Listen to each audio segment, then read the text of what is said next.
Good morning. It is my privilege to welcome you to Teaching and Learning 2021. Demonstrated just a pull-down projector screen that's made. I am Rick Bangs, and I'm serving as the interim superintendent. We have a wonderful program scheduled for you today for both certificate and classified employees, and it's wonderful to have everybody together as we have traditionally done, albeit virtually.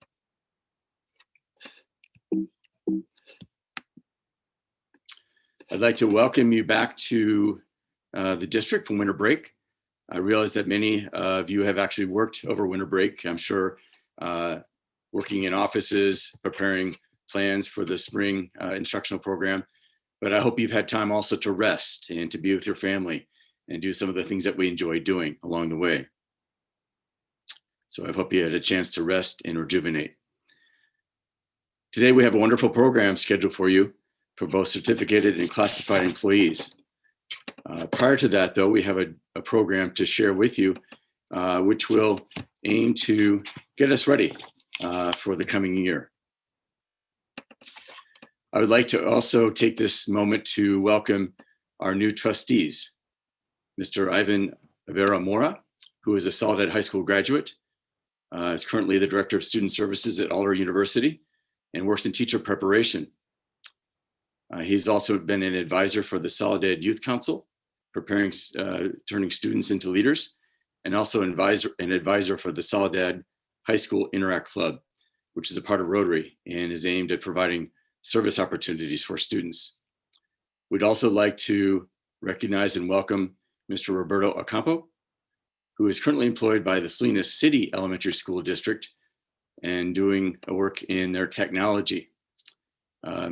He's been recognized by the district as a classified employee of the year and has also served in our district as president of the school site council at Frank Ledesma Elementary, working closely with parents and teachers on the LCAP at that school. We welcome both of you to our district. At this time, we want to, before we continue, recognize that we've all experienced losses during the COVID pandemic. It's safe to assume that many in attendance here today have had a family member or a friend afflicted by COVID. Some of us have experienced the loss of a loved one. We want to remember those individuals and send our support to those who have experienced such a loss. This morning, we remember Jose Suarez. Mr. Suarez joined the MOT team in July of 1997 and has provided 23 years of service to the district. He had a green thumb and made everything grow with minimal effort. As a groundsman and bus driver, he always took pride in all aspects of his job and was respected and loved by his colleagues. He assisted with high school grounds and maintained the stadium. He was a mentor to many at work, kind-hearted, giving calm and heartfelt advice and guidance to those he worked for and worked with. He was giving in a wonderful way, telling stories and jokes, making everybody laugh. Jose is survived by his wife of 45 years, Olivia, and daughter Annalisa, and 5 grandchildren. So we remember Mr. Suarez. He'll occupy always a special place in the heart of the Soledad Unified School District. I'd also like to take a moment to send condolences to Carrie Sabora. Over the break, Carrie lost her longtime significant other, Vivi. I had the privilege of meeting him at Pacific Grove High School a couple years ago when the Soledad High School team was playing a playoff game in PG, and enjoyed the opportunity to meet with him and get to know him. He was a wonderful individual, and we'll remember him and send our support to Carrie. Let's just take a moment to remember the folks in our lives who we've lost or we are concerned about.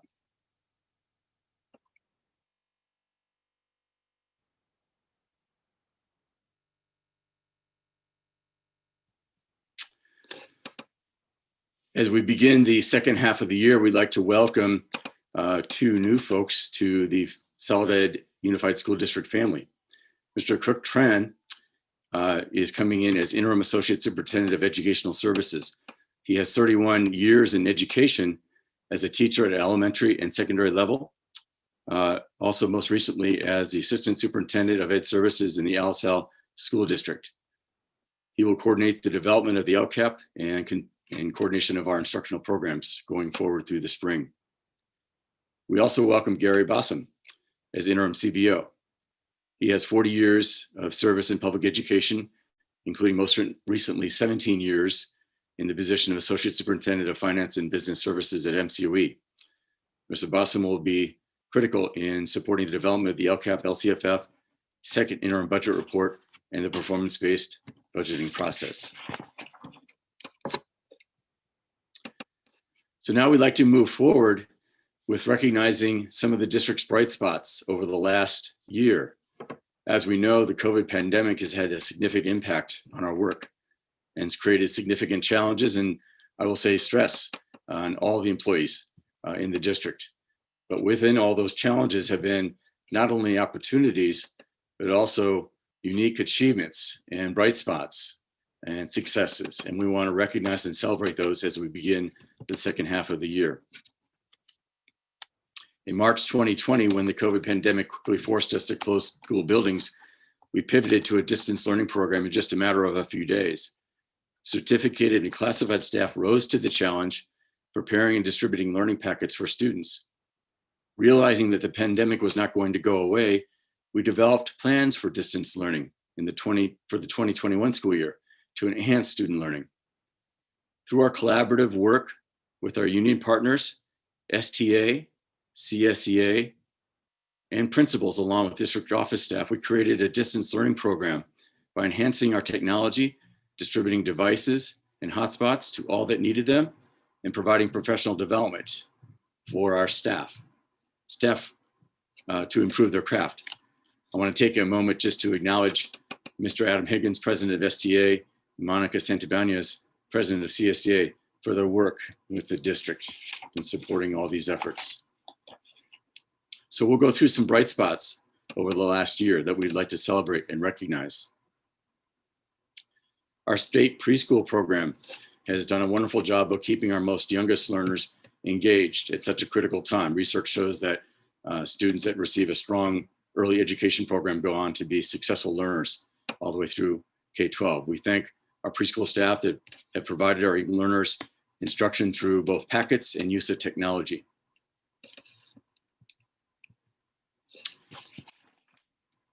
Even with the pandemic, we were able to follow through on the state mandate to ensure that our English learners are assessed as required. And so ELPAC assessments did occur in the fall. We had 225 initial assessments to students new to the district, primarily kindergartners and other students who've moved into the district, as well as students that had their assessments interrupted by the pandemic in March. And we thank our EL TOSAs and Aaron Ramirez to ensure that was happening. And it would not have been possible without the support of our CSE employees who helped in supporting that process. We've had a wonderful initiative called Constructing Meaning at our secondary level, explicit integrated English language development for secondary learners. And even with the pandemic, we were able to continue expanding that program. It began in 2018 and has continued now with 33 teachers trained, as well as 8 certified trainers, including Kevin Pena, Lauren Carminetti, Edward Torres, Michaela Morales, Darcy Adams, Dan Kaplan, Keegan White, and Melissa Armour. Those individuals are certified trainers and now can train our own in constructing meaning. We asked each school to submit a highlight, and there's so many, and if we had more time, we'd include so many more slides. Gavilan School, thanks to Principal Arbron, attributed a highlight to the growth mindset of our certificated and classified staff. Teachers reformatted and relearned the teaching process in a distance learning format, finding the best way to maximize student learning. As you can see, our classified staff provided support, meal service, packets, and technology to Gavilan students. Office, custodial, and cafeteria teams supported instructional teams. And even within the challenges we faced, grew as a school together. Our new teacher support program continued. And imagine if you're beginning your teaching career in a pandemic and everything you thought you would be doing and how you would work suddenly changes. And our new teachers have risen to the occasion. And this year, we've had 14 new teachers new to the district, 13 emergency credentialed teachers, 12 internship teachers, and 17 induction teachers with a reflective coach. And all those support support teachers, colleagues providing support to those teachers should be recognized. And we thank especially Adam Penrose, who has provided orientation and training and instruction and support for those teachers. We implemented coordination of services teams at each school site, working with site personnel, including counselors, family liaisons, principals, and other staff to support students in outreach in these challenging times to make sure they stay connected with the school, and their work is appreciated and has been valuable. San Vicente School wanted to recognize their site as a site for the Saudade community kids, a cohort program, small cohort program in which up to 13 students could actually be at school every day with the support of classified employees participating in the learning that their teachers were providing in a structured environment. So they were the first host for the program and will continue beginning tomorrow into the second half of the year. And they've made a positive impact on those students that are significantly in need of support, structure, and resources. And I want to say that the program is also being operated successfully at Frank Ledesma School. And again, we thank you, the CSEA employees and host school staff for supporting that program. PBIS continues in our virtual environment. And recently, the district was recognized for its efforts. We had 4 employees recognized, Idea El Daco, Hillary Nichols, parent Martha Zarate, and Frank Ledesma School for their excellent work in PBIS, supporting our students. This year, we were, as part of our learning continuity plan, required to have a program to assess and support students, assess any learning loss, and support students in their learning in this unusual year. And so 87% of the students in grades K through 8 completed the iReady assessment. We're told that is an extremely high number, given that we had to do all this work and assessment in a virtual environment. And we commend those teachers that spent the hours administering the assessment and looking at data. And that work, it will be valuable and continue in our support of students. So thank you to all those teachers and Ms. Ehrlich for that program. Rose Ferrero, recognizing their classified and certificated team with a can-do attitude, and everybody making sure that nothing gets dropped, that no matter what needs to be done, whether it's helping answering a phone, a parent, connecting with a parent on a conference, even making a home visit, all these things make a difference in keeping students and parents connected to their school. And we thank the Rose Ferrero team for all their work. We continue with the South County Strings program this year.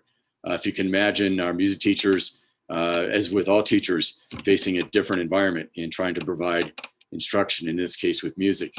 And our South County Strings was alive in 5 of our elementary schools and provided instruction on stringed instruments. Our other music teachers providing instruction in the traditional music programs in the elementary, middle school, and high school. Students finding that balance with demands of work to be able to provide expression and an artistic performance. We had concerts at each of the 5 elementary schools facilitated by South County Strings. We thank Elise Rabidou for providing the opportunity for students. We've had numerous parent trainings held right at the end of the calendar year, and providing parents with a way to become more supportive of their student learning. And we've had our staff members go above and beyond their day job, so to speak, to provide that training to our parents. Training in Google Classroom, Class Dojo, email, attendance and engagement, Seesaw, communication with teachers. And we thank teachers such as Francisco Pinedo, Carrie Sabora, Jaime Ceja, Andre Ferme, and others who have provided that training for our parents. And the sessions have been wonderful, and we look forward to continuing those sessions in the spring. Frank Ledesma wanted to celebrate their student council and Jaguar News broadcasts. Working with Counselor Hilary Chambers, students have met as a student council, and they've learned speaking and presentation skills through this process. And this has lifted the spirits of the school community. Hilary Chambers is also recognized by Screencastify as a top user of that program, which allows presentations to be created in a virtual environment. We thank our business department, again, in this challenging year for managing and overseeing effective use of our CARES funding, as well as our regular budgeted funds. Lupita Reyes, our new Director of Fiscal Services, and Ron Wheelahan, who has been our interim CBO during the fall semester first half of the year. We thank both of them for all the work that they've done to provide the resources needed to support our new distance learning program and all the things that go with it this year, as well as providing resources for safety for those employees working on campus and supporting families and colleagues. Our MOTF program, Maintenance Operations Transportation Facilities employees, have been very busy, even with school sites being closed. New playgrounds at Gavilan and San Vicente have been constructed, so when we finally do return, students will have a new playground to look forward to. Painting, installation of plexiglass in offices to maintain safety, painting ramps to reduce slip points, doing grounds work, allowing kind of all our lawns and landscaping to regrow, absent of all the traffic that we have. So many things going on and many more things to do. Installing touchless devices in our restrooms to ensure safety. So thank you to MOTF. Jack Francione wanted to lift up the Student of the Month program that they've had and recognizing students as all the elementary school sites have done. And this provides that level of encouragement and connectiveness of students to schools. And we thank Jack Francione for that work. Our food service employees have been totally dedicated. So even as we pivoted to distance learning back in March, we continued on our obligation and mission to provide nutrition to every student every day and at every site. And they've been, as you can see, in all types of weather, they provided meals to students, a total of 118,552 breakfasts, also the same number of lunches, 99,000 snacks and dinners have been provided, so a total of 436,000 total meals of one type or another provided just this year. So we thank Melinda Carnero and her staff for all those services to students. Our teachers have been incredible and amazing. Since March, our teachers have leaned in, forced to pivot over a short week in March. They've endeavored to adopt their craft to the best practices in distance learning, proficient in Zoom and all types of online learning applications. I read a quote by Dr. Marie Hubley Elcock that really captures what teachers do. They provide levity and emotional support to students.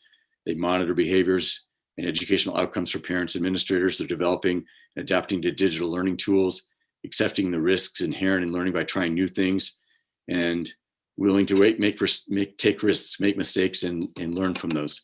They're making themselves available to parents and students through all hours of the day beyond the contract day, knowing that some parents are able to meet with them in the evening hours. And so they've gone above and beyond to provide services to our students. And they deserve our appreciation, our parents' appreciation, and the work that will continue this spring. So thank you very much to our teachers. Middle school wanted to recognize their staff in providing support in doing amazing things. Our campus security making calls for student absences, and office staff tending to parents and staff, and cafeteria staff, as mentioned earlier, feeding staff daily, and custodians continue disinfecting, keeping the facilities clean. Our certificated staff have hosted and sponsored 20 different clubs and making the most of the students who need support in social emotional learning. Teachers such as Ms. Morales, Mr. Torres, Ms. Siciliano, Mr. Knight, Phillips, Mr. Light Garcia, Ms. Jeter, Ms. Woodrow, Mr. Kirk, Mr. Vossler, Ms. Zieber, and Ms. Clark have all provided support to students in the club process, enabling students to socialize and maintain connection to the school through technology. Our classified staff district-wide have stepped up to provide comprehensive support to our students and certificated employees, family liaisons, helping to keep students connected and parents to the school, pupil supervisors making calls, office staff, clerical staff receiving inquiries, and and providing walk-up services. Custodians, MOT staff, and instructional aides have all done amazing work in these times. We were able to have wonderful graduation and promotion ceremonies in June that, although looked different, were just as celebratory and provided that sense of culmination and closure for students moving on to other opportunities. Our Solid Ed High School Interact Club has provided tutoring to Gavilan students since November. And that has been both a wonderful experience for the student tutors from the high school, from the Interact Club, as well as our students at Gavilan receiving those services. And we thank Gavilan staff for welcoming our Interact tutors. Our counselors have done amazing work in making sure that students are supported as they go through learning. And these times have presented challenges where students are not able to be socially connected as much as they would in an in-person environment. And so they provided tier 1, tier 2, and tier 3 services to students. We thank them. Our high school began an athletic conditioning program, which was short-lived due to the rise in COVID cases by the end of November. But the athletic program provided that opportunity of normalcy to take part in physical conditioning in a safe manner. And we thank the high school for providing the opportunity for the students. Our tech team has risen to the occasion, providing devices for every student, hotspots to those students who needed connectivity, Chromebooks as well, and providing the apps to teachers and all that support to ensure distance learning. And we are working on a plan to install cell LTE towers to provide dedicated Wi-Fi to as many students as possible here in town. Our Pinnacles High School Community Education Center has continued their work in maintaining connection with both our continuation high school students as well as our adult school students. And they've done effective outreach and adapted their in-person programs to make sure that those learners continue in their development. Our administrators have done amazing work in supporting parents, student families, and teachers and staff in doing their work as well, and have been visible and present every day. And we thank all our administrators, our set administrators, district office staff for that work.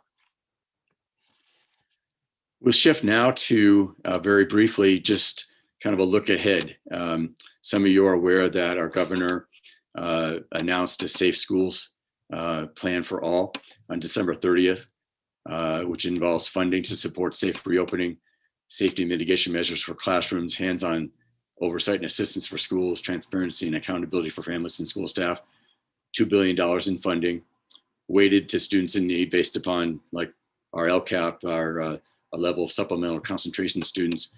This is a plan, it is a proposal, and it's something that would have to go to the legislature. So it's not something that is being acted on immediately. It's something that we will keep our eye on and see how it gets to the legislature, and we'll keep folks advised on that. But I wanted just to speak to that, as some of you are aware of that proposal.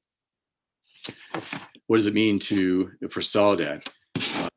Solid Ed is in Monterey County, as we know, and Monterey County remains in the deep purple tier.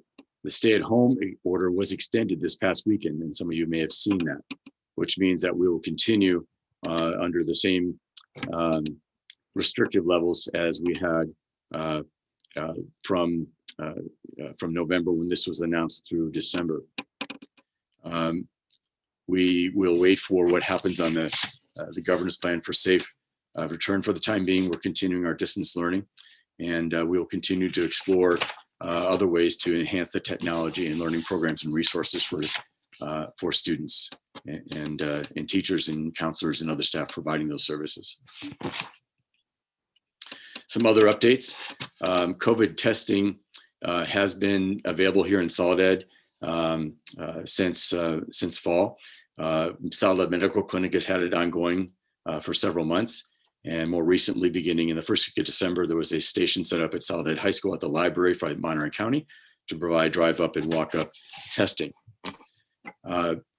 Monterey County Office of Education has announced that surveillance testing programs will be made available to districts, and we're just in the early stages of looking at what that might look like. Surveillance testing is different. It provides the opportunity for employees to be tested on a kind of a regular recurring basis by employers, including in this case, the school district, and more information will come on that.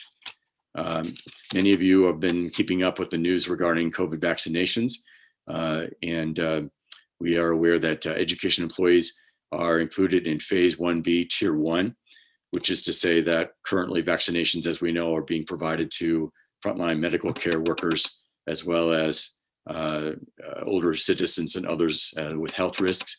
And so we do not have a schedule this time of vaccinations available to educators, and we'll certainly keep the district posted as we go along.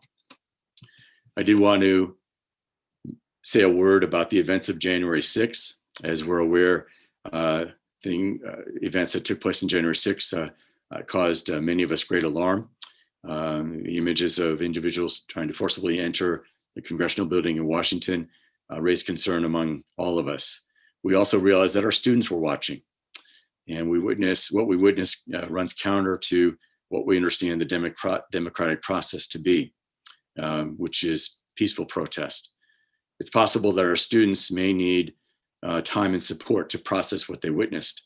And this is not really saying to students what they should think or how they should feel, but an opportunity for them to express their feelings about what they may have seen.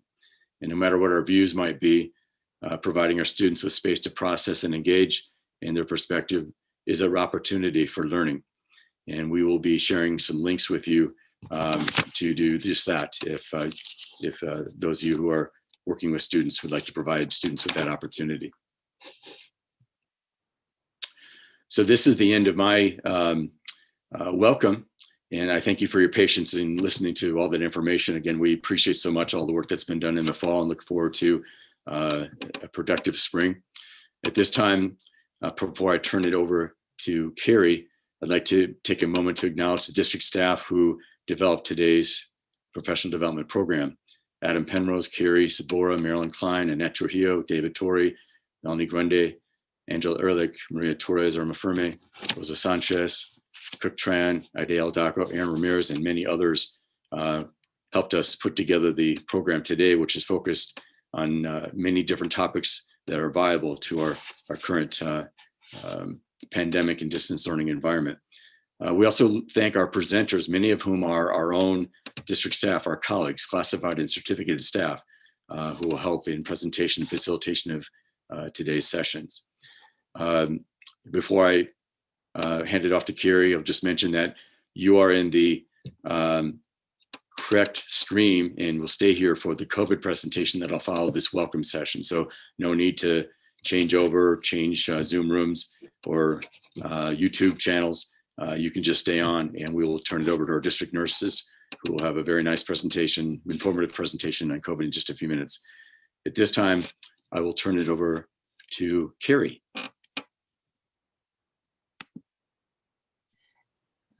Good morning, everyone. Welcome back. I'm going to go over quickly the schedule just to make sure everybody knows how to log in. We've done it a few times before, but when you click on the link, it'll force you to log in. The easiest way to do it is to sign in with Google, and then it may ask you to choose your school account, which mine is this top one. And here are all of our sessions for today. We have classified and certificated on this one schedule. Classified is this blue color, and you can filter by type. So if you only want to see the classified sessions, you just click classified and they will filter it out. We have a few sessions on engagement for each of the levels. We have sessions on site or like what's the word? I'm sorry, I lost my words. Electives at the high school and at the secondary level. We have some self-care practices coming in, and then SPED, special education, has their own strand with things. And then our second session that starts at 10:30, we have wonderful presenters from Illuminate coming to talk about the different types of Illuminate assessments that you can build in there, as well as a few things for CTE. And then in the afternoon, you guys are going to be at your sites if you're certificated, and then there's 2 classified sessions as well, and a special education session in the afternoon. If you have any questions about any links or anything, the easiest thing to do is to put in a help ticket. We have all hands on deck with that. It's the fastest way to get a response, and you guys should all know how to do that. But otherwise, you just type in tech and your site, and then it'll come to us, and we will get to you as soon as we can. Thank you. Thank you much, Carrie. Appreciate that, and looking forward to a great day. At this time, we will transition right over to our presentation on COVID, the latest information. We will work on answering some questions that come up through the presentation, but there may be more follow-up questions that will need to be answered at another point in time. So at this time, we will introduce Dave Torres with Cynthia Blas and Roshana Patel. I guess we can go on. I can. Hi, everybody. Can everybody hear me just fine? Let's see.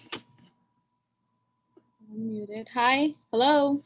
Hi, we can see you. However, your background is sort of in front of you, at least on my screen. So, I don't know how to fix that. Okay. Okay. But he can hear you. But you can hear me just fine. I'm okay with the background. We can hear you. Thank you. Okay, perfect.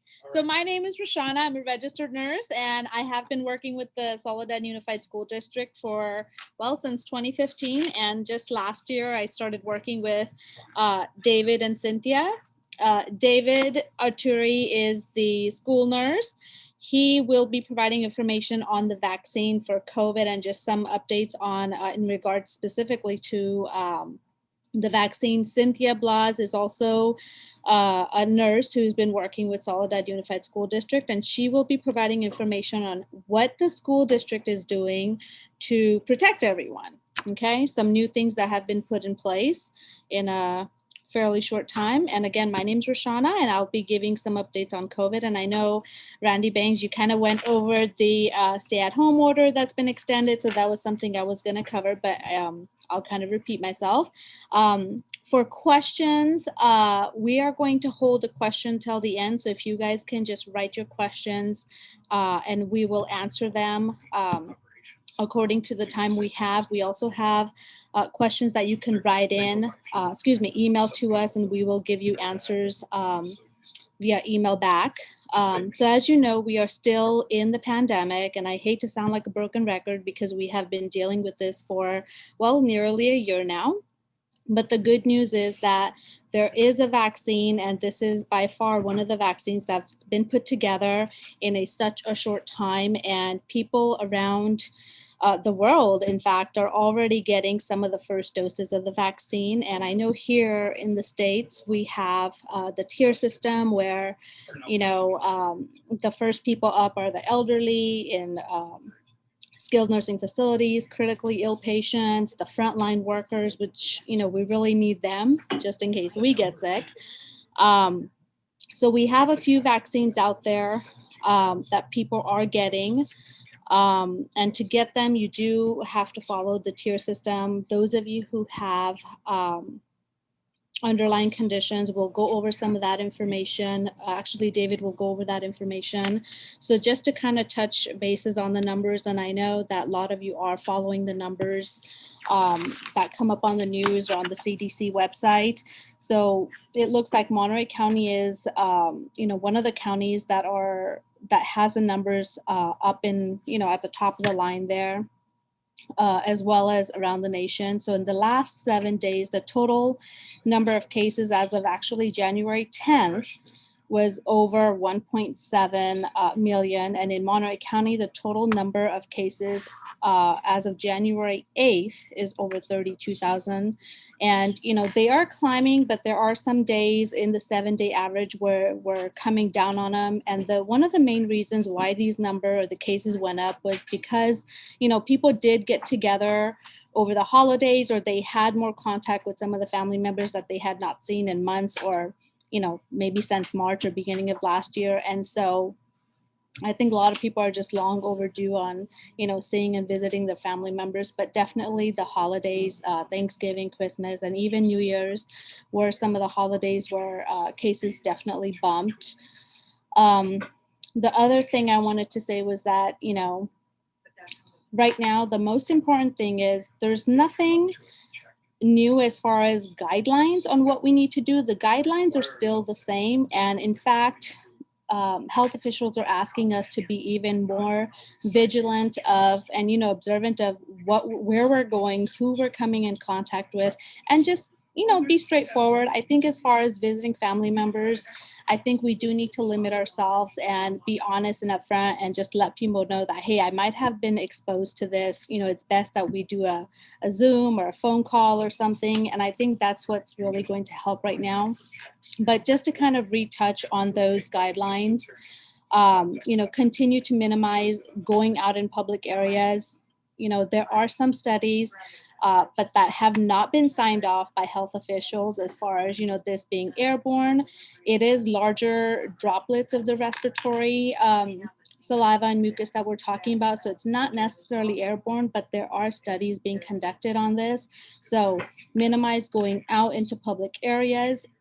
Minimize traveling as much as possible, especially out into, different counties or different towns. Wear your face mask. I know that at the beginning of the year last year, when all this started happening, we were running short on the face masks. And I know there was some stuff on the news about people purchasing face masks that were more meant for healthcare professionals dealing specifically with the COVID patients, and they encouraged the general public not to purchase those. But I believe that shortage is not there anymore.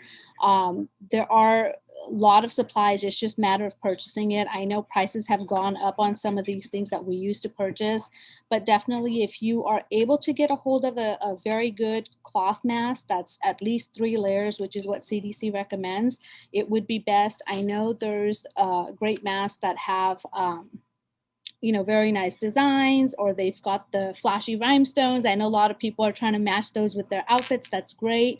Make sure they're layered at least with 2 to 3 layers of cloth. That's what works the best. Single layer is really not doing anything. If you can get the N95, that's also recommended by some of the doctors in the area, as well as CDC. Like I said, if you can get those. So wear the face masks. If you are using disposable face masks, remember that they are one-time use. I have seen many people hold on to those face masks, and they are using the same face mask for the entire day, going into different buildings or different areas of public areas. Wear the mask in one area, and then you really should be disposing that and using a clean new face mask. Okay, that's a big no-no. Disposable masks, you should not even take them into your car. Once you're done with what you need to do, it really should be in the trash. Don't crumble it up and stick it in your pocket, because now you've got those germs in your pocket. Okay, and most likely your keys are going to end up there too. Okay, so please don't reuse those masks.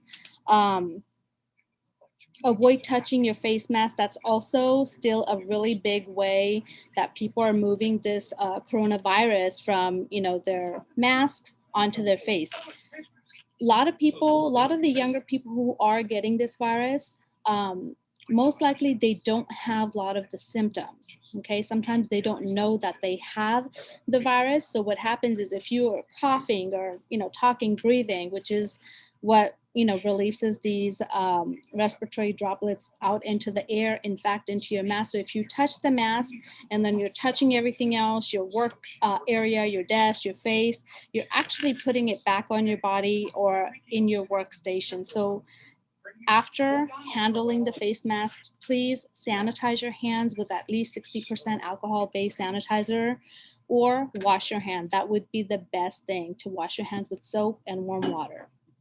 Okay. If you are with other people around you or with children, also encourage them not to touch the face mask. I know with the children, it's difficult because they think, sometimes it's fun and games and they do want to touch that face mask. You do want to encourage them to sanitize their hands frequently. And with the younger children, please do supervise them, as this sanitizer we are using is 60% alcohol based. Respiratory etiquette, even prior to COVID, that's one of the things we normally teach children, is to cover your cough, cough into the elbow or into a tissue or a Kleenex. That should be continuing. You should continue to teach this to children, especially teachers who are dealing with young children in the classroom. Encourage them to sanitize and wash their hands immediately after coughing or sneezing. Right now, with wearing the masks and coughing and sneezing, you should change your face masks when that happens, because most likely the larger respiratory droplets are in the face mask, and the face mask may be wet, or there might be too much moisture collecting in there. So definitely cover the cough and change the mask if needed. Physically distance yourself to at least the 6 feet. It's still the same. That has not decreased or extended to over 6 feet. It's still the 6 feet, which is 2 arms length. Stay away from crowds, especially crowds that are not within your family members. It's other people that are not living in the same household. Some of the other things that I wanted to mention, and I know Mr. Banks has already mentioned that about the stay-at-home order that has extended as of, I believe it was Friday, but it has extended, and it is based on the county numbers of cases rising, as well as preventing the further spread. And the restrictions are really on businesses, gatherings, travel, activities, and all of those good things. The other thing that the stay-at-home order talks about is the hospitalization. So the number of people who are getting COVID, the number of people being hospitalized and in the ICU, intensive care unit, has tripled. And so, hospitals they don't have enough ICU rooms to hold these patients. And I know counties are working together or hospitals are working together to transport these patients where care can be provided to them. And so it's really to help the overall county and, overall California, to prevent the spread, to minimize, people being in the ICU. Okay, the very last thing I want to talk about is the variant. So I know a lot of you have heard about the variant. So, it really was just a matter of time. Viruses, for them to survive, they have to mutate.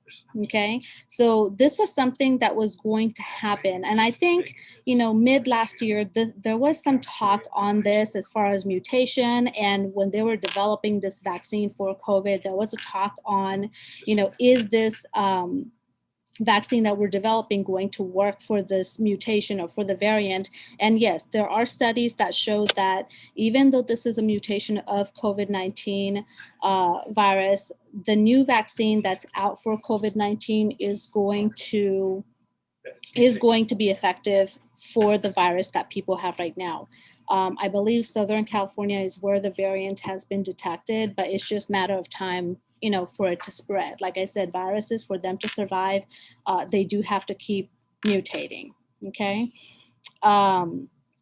So I am going to end with that. Like I said, David and Cynthia are going to talk about the next 2 things, which is what the district is doing and about the vaccine. So I'm going to move over and let Cynthia take over. Thank you, everybody. And you guys can send the questions to us in the chat box. Come on. Here's Cynthia. We have questions. Okay, let me log into mine. Hello. I'm just going to talk a little bit about the current measures put in place by the district for students returning to campus and staff on site. All individuals coming to all district sites should be implementing all the safety measures which were instructed to the site administrators and staff. Example are like hand sanitizing, signing in, temperature checks, answering questions, wearing proper face masks over the nose and mouth. When signing in, please make sure that you are also signing in which rooms you're going to be using. The custodian staff needs to know that so they can designate their time to make sure that they get those rooms cleaned. Also, restroom facilities currently in use are being cleaned and signed off every 2 hours system-wide. Large-scale placement of plexiglass panels have been underway throughout all working spaces, and I know that we have seen some of those and already put up. Let's see. Similar measures have been set up for the community kids sites at Frank and Sandvi, for the testing center at Jack. Also, plexiglass panels are underway for additional testing locations being set up for the district, SPED instructional and specialist staff. The district is also setting up distancing measures, which include alternating staff schedules to reduce the daily number of staff on site while allowing others to work from home. Additional distancing is done by custodial staff, which each working different sections at sites and spreading out for breaks by all staff. Physical distancing includes floor stickers that have been placed by the maintenance staff. Additional stickers are available by request. Along with social distancing to reduce the chance of people breathing common air whenever possible, staff should seek out ways to maximize ventilation. This specifically being considered for all rooms where students are coming on site for SPED and language testing. System-wide air filter changes are underway to improve air safety. Site water fountains are being kept turned off. Students coming to site for day programs or testing need to get drinking water through personal water bottles. Touchless sanitizer dispensers have been installed in some locations, with more to be installed. Also, self-serve thermometers are going to be installed at all locations. They will be wall mounts. Everything will be hands-free. I'm not sure exactly where they're going to be located. That is up to the administration, but they will be being installed soon. Extensive community planning went into setting up of the community kids site and is underway for the project startup of the SDC classes at Sandvi as our starting location.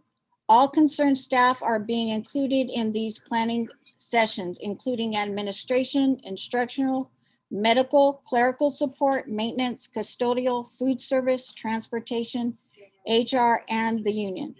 The SPED instructional staff at Sandvi has also been coordinating with families of students to get their input for restarting the site. PPE supplies are available as needed, with restocking being done by request to the maintenance department.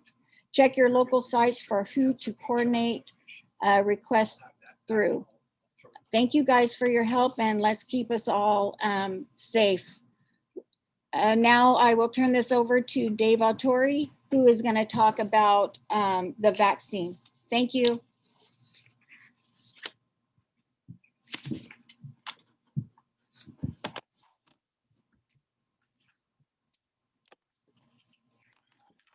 Right.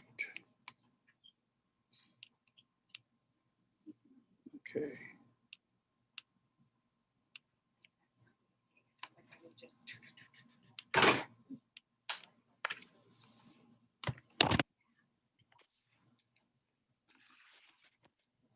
Okay, good morning, everybody.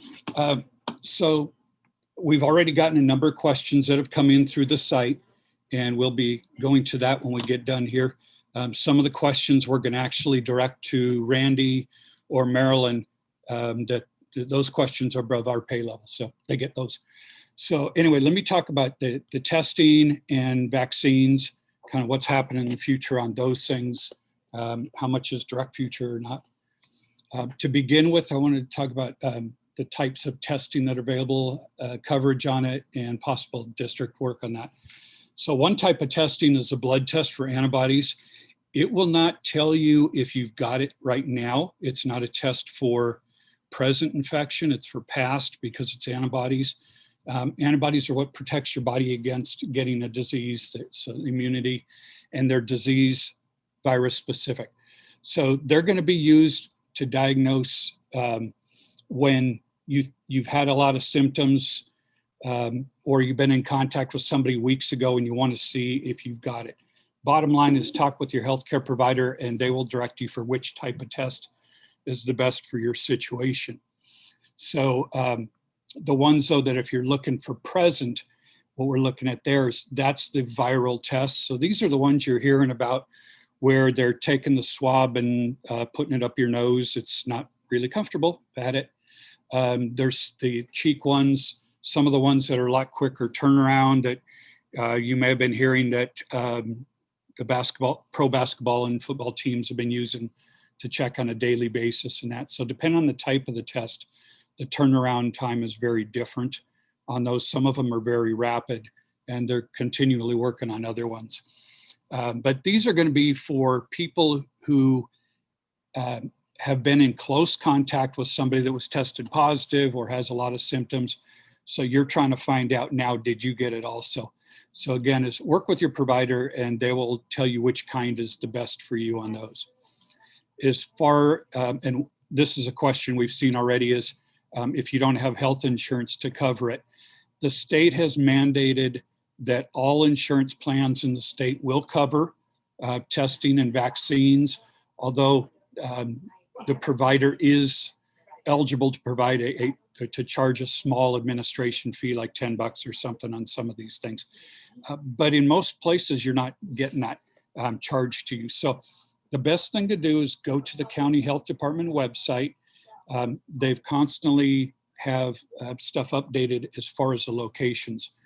There's a number of chain locations, such as most of the Clínica de Salud offices, including in town here. There's health department clinics throughout the county. A number of doctors on duty offices have them. Some of the CVS pharmacies. There's special testing locations, such as we've had some recurring ones for multiple days at a time at Salinas High School, Soledad High School, here as a drive-through around the front lots around the library there. Those kind are all free when you get into like those special ones like that or the health department ones. Some of them, specialty clinics, Soledad Medical Clinic is capable of doing them also. The best thing with any of those, if you see a location that you want to check with, is call ahead. Some of those places, like the Clínica de Salud, they are by appointment only. So you need to check ahead. In fact, from what I understand, the drive-through ones in our parking lot were appointment for part of the day, actually most of the day, and then there was just a smaller time block that anybody could come through. But check ahead with those, see what the appointment requirements are, what the coverage requirements, if there's something where you can get your insurance to pay for it or not. And then if not, you can look at options that are free. Again, many of the ones from the health department are free. So the question asked is for large scale testing locally, is the district going to be offering something on that? So going back to when COVID all started, there was a huge book that came out from the state for State Department of Education on guidance for everything that we're doing right now. And it had pointed out that they recommend strongly that districts at some point set up some kind of a testing protocol to be carried out as capacity permits locally. So our human resources has been collecting data as we go here on any staff that become ill or just they test positive, they may not even have symptoms, but if they test positive, so they're keeping track of all that. If you get a test done for something unrelated, just a relative sick, but you never got sick, let the office, HR know if you can, because they're trying to track that. So we have an idea of staff levels on that. But the State Department of Ed has recently set up a program to assist districts in a comprehensive staff testing program. Our administrators are starting to work with the state on this, and it looks like we likely be involved with it.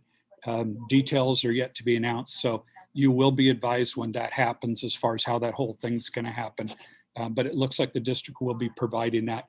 And again, for people that don't have insurance, that aren't full-time or whatever, that'll be covered one way or another when that happens, okay? So what's available in the vaccines right now and how do they work? So first off, how does your immune system work? And then the type of testing is going to be related to that. Like I said before, some of it's for antibodies, some is present, is the virus there present right now. So the antibodies, people think, oh, that's your whole immune system. There's a lot of different aspects of your immune system beyond that. There's a number of different types of white blood cells, including especially the B lymphocytes, T lymphocytes.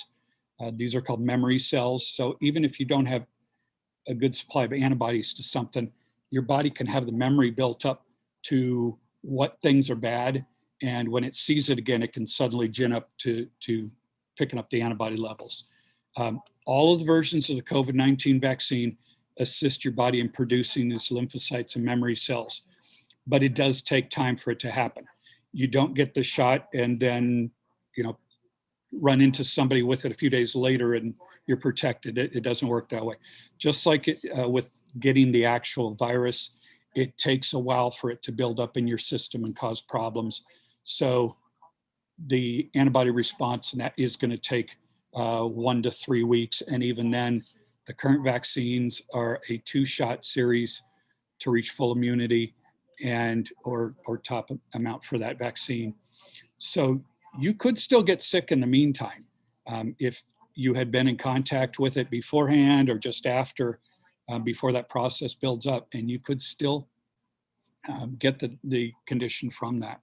So another thing related to those is that the process of your body building up the immunity and generating all the different antibodies and that, it is an unnatural, well, I don't say unnatural, but it is a process in your system that the body puts in place to try to fight reproduction of those. So fever is part of that.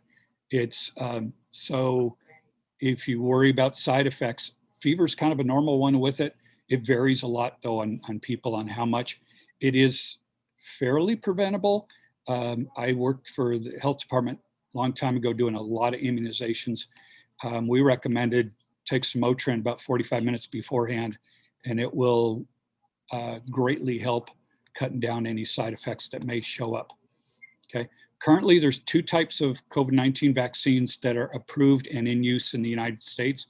There's a third one undergoing major trials right now.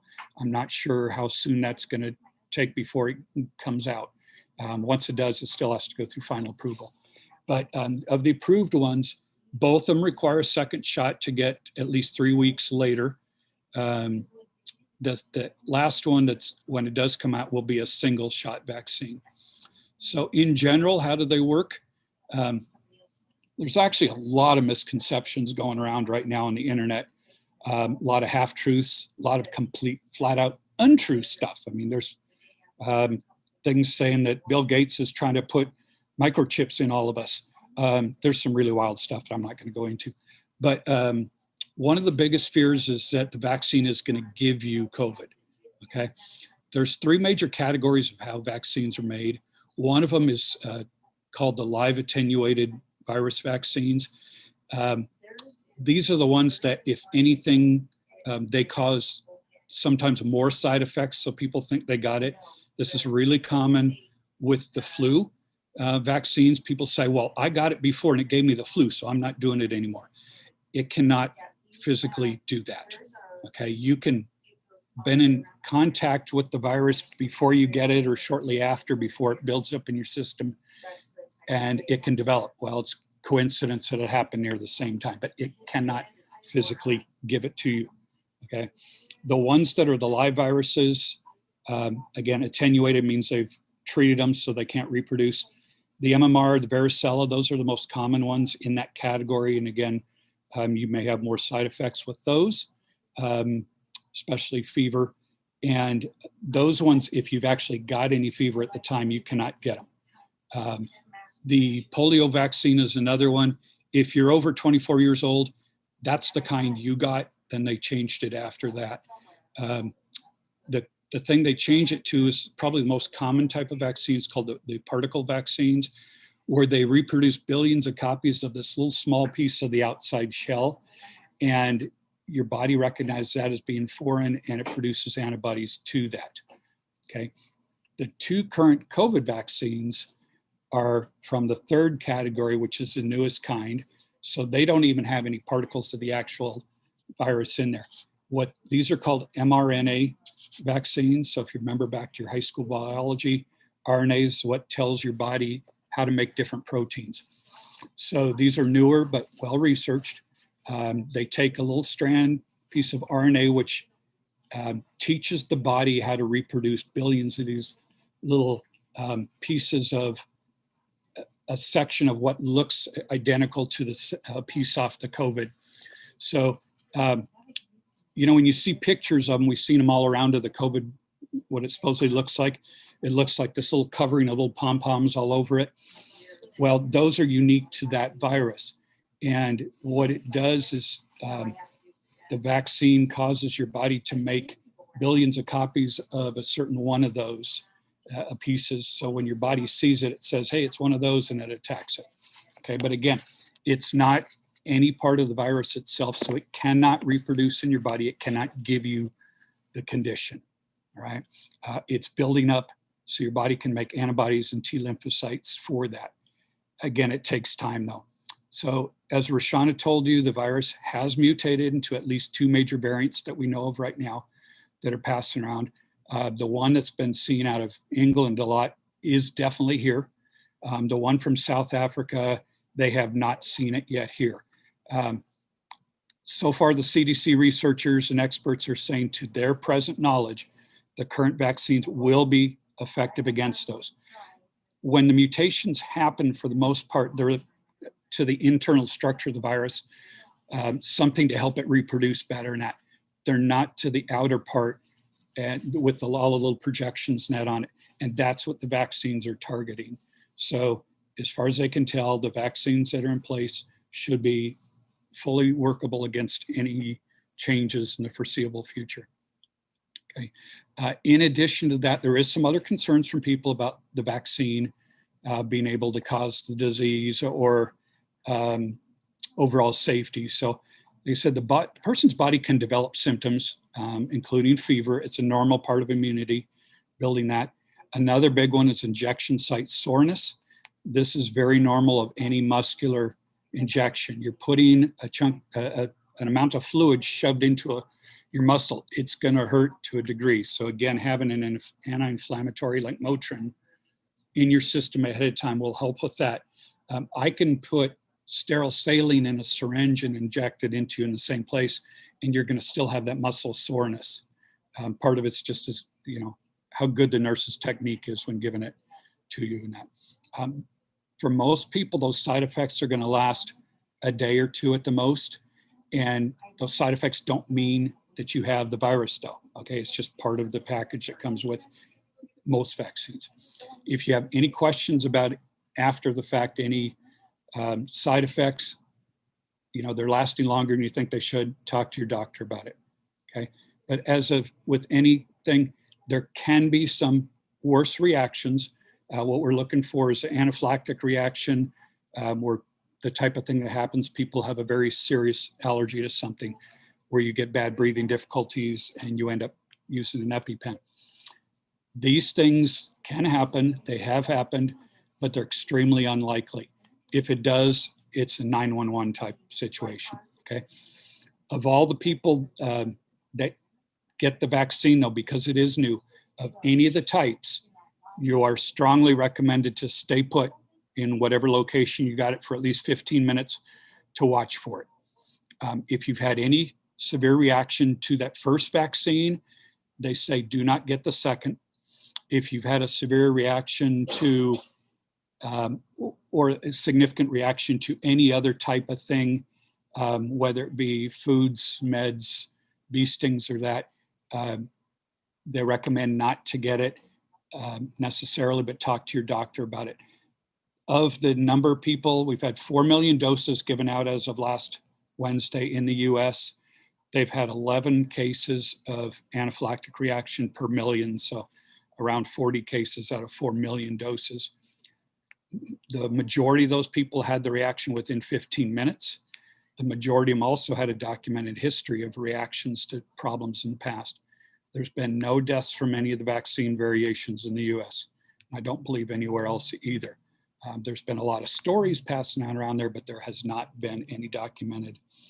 The other thing, let me just point out something, and talking to Marilyn Klein the other day, is that of the tracking of data of all the people that have had tests in the district, we have, it looks definite that none of the cases we've had reported in our staff have come from at a work site. They've all been in contact with something else away from here. So the measures we have in place are working. You just need to be diligent about doing those to keep from it, okay? People are worried, another thing, about the time, that how rapidly this vaccine was put together. All of the steps for that normally happen did happen on these vaccines. The difference was they were able to speed it up by cutting out a lot of the normal red tape that's in there. So that's where it really helped in that. The research has been ongoing with this new type of the RNA vaccines, and they were able to crank it out a lot quicker. The final thing I wanted to mention real quick was that people have asked me directly, and you've seen things in the media from teachers saying, hey, are we going to be a priority? I mean, we work with people too. It's not just healthcare workers. And you're right. So while the state has not released a updated schedule to that, the priority schedule that's available on the county health department website does have education and childcare workers in the category of the next major group to be getting the vaccines. So after the first step was the imminent healthcare workers, the ER workers, ambulance, things like that. The next step is some of the ones not directly as much in pharmacists and that. And that next category is the older people with healthcare problems. And in the same level is the educators. Okay, so they're in there on paper. We haven't seen it yet, but like I said, the vaccine is still coming out, but I do expect that you are going to be coming up for it, eligibility before too long there. Okay, we are going to be putting that schedule along with a lot of other new handouts that we've got into a shared folder on a Google Drive. The questions that have been coming in, we are going to be posting most of those afterwards. We've only got about 10 minutes here to go, 10, 15 minutes on answering questions. So the first ones that we're going to answer are ones that, since we have access to the administrators right now, I'm going to throw ones to them first. So let me grab my other computer here and read off some of the questions. Let Randy and Marilyn tackle, and then we'll go into some of the direct medical questions. Any other ones for the administrators should see? Yeah. Are you still on line? Yep.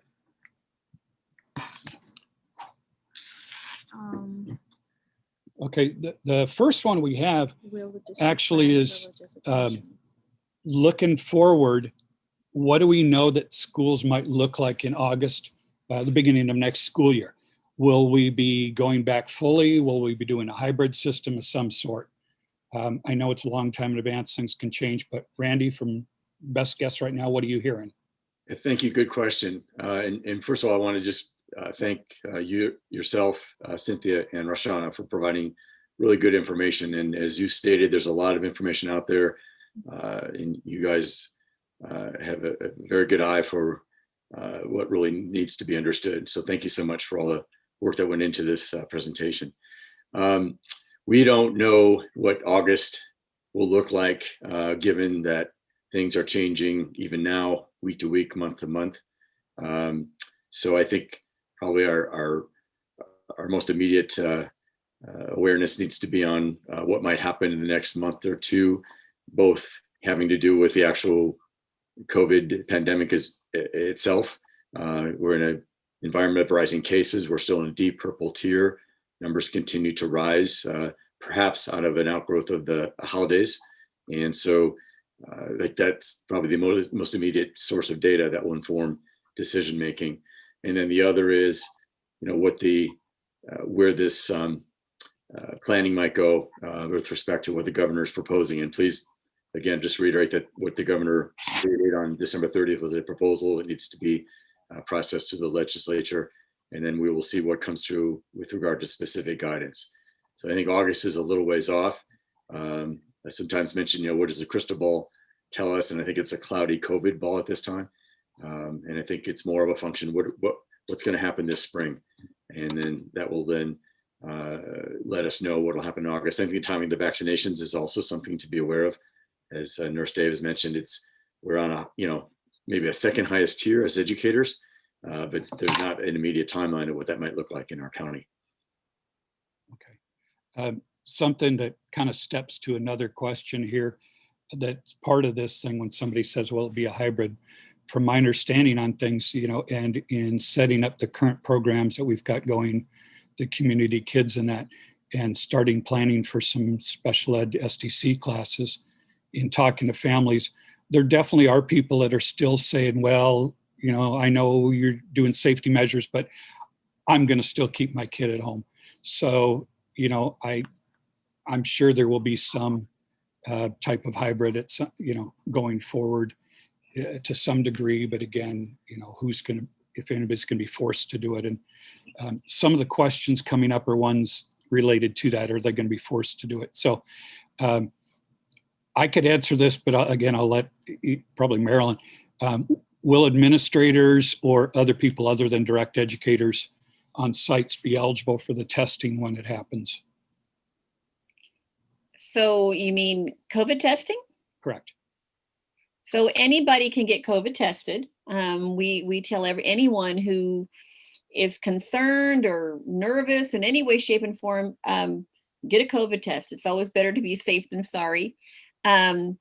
We are in the early stages, as Randy shared in his introduction, of surveillance testing. When people do come back, what that will look like of just doing random testing, but it's just all in preliminary stages right now. But again, if you feel you need to get tested, go get tested. The drive-through up at the high school is very easy, very simple. You just go online and register, and you pull up in your car and they come out and do it all. It's not painful, very simple. So and if you need help, or anyone has any questions on where to get tested, even if you're outside of Soledad, shoot us an email and we'll help you locate a place. Something related to this question, whether or not administrators and other ones will be eligible for the vaccine, and again, not just for the direct classroom educators. That's a good question, and I'll let Marilyn chime in here, but we don't have specific guidance as to whether there's any kind of disaggregation of what the educator level looks like, and we'll await that. It's a good question. We don't have any guidance as to what our second tier role is, not role, but our placement in the second tier in terms of vaccination looks like. Right. My sense is that all of us here in the district, everybody on the screen and on the YouTube channel here, work with students. And so in that sense, it seems like that would be logical, but we'll see what comes. Right. When you look at the schedule that's been produced initially national and the states adopted it, the states and local are allowed to alter it, but we haven't seen an alteration in that yet. But there's a lot of sub-steps. So when you looked at the medical priorities to begin with, it was the direct people in the ERs and that. So it wasn't just the nurses and doctors, but of course, people that take x-rays, lab workers, everybody else, even the admin people that come and have you check your insurance and that. their direct patient care. Other people that are in the hospital, administrators in the background, and that they were not getting them initially, but then they were in the next step. So there may be something when it comes out on a parallel, I don't know, that, you know, where they say, well, educators, whether they be credentialed or classified, may be the first step, and then district people, office people, you're going to have to wait until we're all done or something. So I can envision something like that just based on the medical priority system. But again, what the state did say is they will coordinate with the local COE, the County Office of Ed, for planning on how that happens. So of course, when that happens, they will be in touch with our administrators and let us know how that's going to happen. Okay. Another thing that's Maryland direction probably is, will it be mandatory for teachers or anybody really to get the vaccine or testing? Can they opt out on it? And if so, how would they do that? Okay, so again, that's very preliminary for educators. Healthcare workers, that's a different ball game. I believe for them, it's mandatory they get it. No district right now is looking at mandatory, getting the vaccine. But again, we don't know. We take guidance from the state and the county office. I do have some friends that are teachers at the prison. They've gotten the vaccine. It wasn't mandatory. It was, optional. But again, when we get that information, we will share it with you. Everything we do, we go through state guidelines. We go through our attorneys, and but as we get information, we will let you know. Okay. Will there be a religious exemption to having to take the vaccine? So anybody who is like anything, if you're going to be exempt from getting a vaccine, there are religious exemptions to a lot of things. If of course, if you have a documented medical reason why you can't get it, again, so when we get to down that road, all of those pieces are going to come together. So I can't answer that right now because again, we haven't really gotten any guidance as to who's going to get it, whether it's mandatory or not. I'm not aware of any scenario or any with regard to required vaccination regarding to COVID. As you heard Marilyn say, the prison, which is a different environment, but still, a prominent need for vaccination. My awareness is that there's not a requirement there. No, I wouldn't expect we will wait. We're just now in the last 2 years here firming up for childhood vaccines for schools, where they took away the personal allowance to be able to do that just for their own reason without it being medical. So I doubt that. The target that all the researchers, doctors, everybody is looking for, something, if you heard it, called herd immunity. And the general target is 80% of the population. That doesn't prevent the virus from being passed around. It cuts the likelihood. So if we can get a level where at least 80% of the people are vaccinated from it or have had it and have some immunity, if somebody out there has it and bumps into people, 4 out of 5 times they're going to be somebody that is not going to be picking it up from them because they're now immune to it or have some immunity response. So they're less likely then now to pass it on to the other person. So you've got a 1 out of 5 chance of bumping into somebody with it. With a lot of the vaccines, the herd immunity level, like for the polio, worldwide, it was up in the 99 point something percentages. It's when you start having a problem like a big war in an area where you don't get kids vaccinated now, then now suddenly we have a bigger chance of an outbreak within that area. And that's what happened in Disneyland. I can't remember how many years ago, the Disney aficionados out there, I know there's a bunch of them would know that, 8 or so years, but there was an outbreak and it was people that came from another country that came. And then the initial pass on was to people again that were foreigners that aren't as vaccinated to that level. So We have a number of other questions. What we're going to be doing is writing all of these out. We will be putting these up on a shared area, and either through Irma or Annette, send out an email to everybody with the link to where that's at, which will have also all the different handouts and things on there so that you can keep up on that. If anybody has any questions, though, if you see something that you think is really believable on the internet, which everybody knows, hey, if it's out there, it's true, right? Yeah. If you got questions about it, let me know. I'll look it up for you. I'll research it. But like I said, I've worked for the health department. I've done immunizations for over 25 years now. Worked with all the different types, been through the changeovers, the different types through polio and that. So, and I keep in close contact with the immunization director at the health department. So, all right. I think we're done with that. Randy, back to you for a break.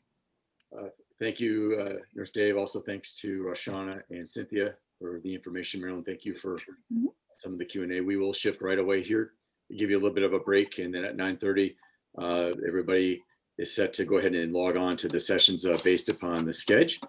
And looking forward to a good morning. Thanks to everybody on the screen and on YouTube. We appreciate your dedication. Your community appreciates your work. And we hope we'll encounter an improving environment as we go through the spring. So have a great day, and be sure to fill out the evaluation feedback form, I think is what it is on Sked. So that'll, one, provide the presenter with feedback, and also make sure that you're signed in and recognized for attending the session. So have a good morning, everybody. We'll talk to you soon.